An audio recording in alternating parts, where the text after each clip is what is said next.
Looking back on last year, all the injuries, sort of all the potholes, I mean, how important was it to build the depth that it seems that you have right now? Well, every year we try to build depth. Last year we did have a lot of injuries. A lot of injuries to our young guys, which was a little bit surprising. And I was amazed at how our resiliency got us through the year and took us deep into the playoffs. It's a credit to Doc and the players, particularly KG, Rondo, Paul, Ray, and how resilient they were. But yeah, we want to not have injuries, and we think our depth is much better this year. Danny, what do you make of Rajon taking the guys out to LA? Were you aware of that, and what do you think about that? I think Rajon went out to LA because he wanted to play football. He knew that wouldn't be allowed here in Boston. Rajon is really becoming a leader, and I'm not sure a few years ago that we could have said that.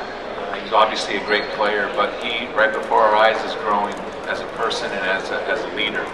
And he's, I think the hardest thing to do is to convince guys like Doc Rivers, Kevin Garnett, and Paul Pierce that you're a leader.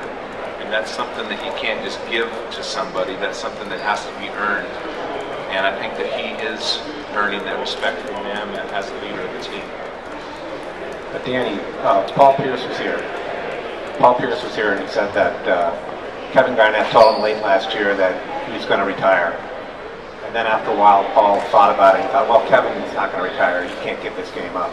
But he said if he did retire, Paul might have retired as well. So if they retired, you're going to have to blow up this whole thing? I don't know what you mean by blow it up. I mean, we're going to quit, or what? Start all over again? No, well, let's just be grateful that they didn't retire. Both those guys played very well late last season.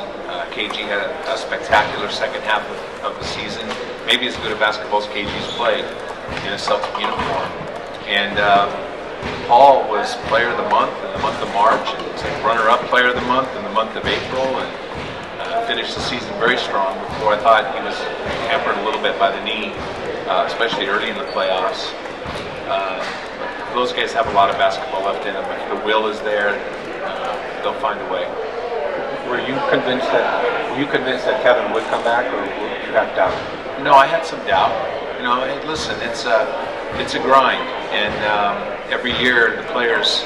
It's amazing what a person like Kevin Garnett puts in to prepare himself for the year, and what he does day in and day out just to go out on the court. And grateful that he chose to come back and play. I think a lot of it has to do with Paul and Rondo and Doc and what he believes that we can be this year. And we're glad that he's coming back to play.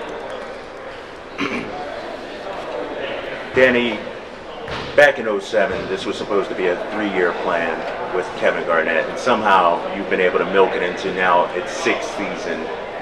How have you been able to do that and to keep this team relevant and contenders each and every year? Well, I don't know if it was ever a 3-year plan. I don't know who ever said the 3-year plan. I'm not surprised that Kevin is still playing at the level that he's playing. I'm not surprised that Paul's still playing at the level that he's playing. I think they have a lot of basketball left in them. I don't think they're hanging on by a thread. I think they're thriving at this stage of their career. I thought Kevin Garnett was, one of the top big men in the league last year, even changing positions. So these are guys that aren't just hanging on. I thought that at this stage of their career that we would need other players to step up, and we have. We have had other guys. Brandon Bass had a great year for us last year, and Rondo has really stepped up. But I think that for KG to play at the level that he played at the end of last year, and Paul to play at the level he played at the end of last year, I think is surprising, and that's a credit to them, to who they are.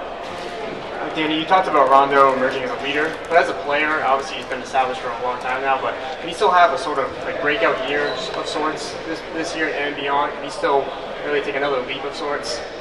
Well, I mean, he's playing at a pretty high level.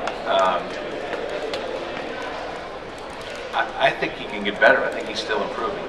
Yeah, but it's pretty tough to continue to play better than he's playing. I mean, he's playing at all-star level, leading his team in the playoffs. He's playing at a very high level, and we're grateful for that, and we're lucky to have him in our franchise.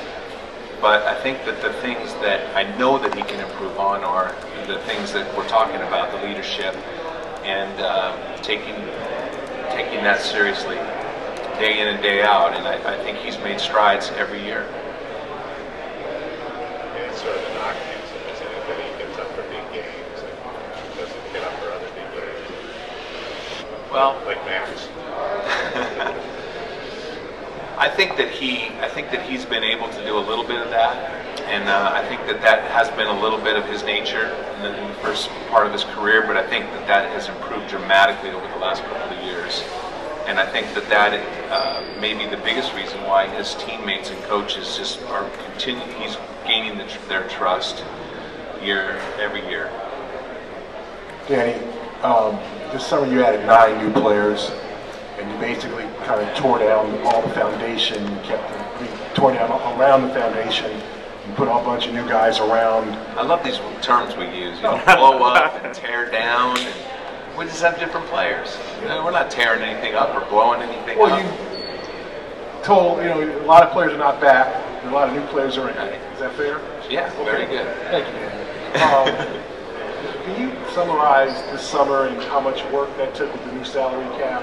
And all the new roles, was it more strenuous than even the summer you acquired Kevin and Ray? And how would you sum this summer and your work?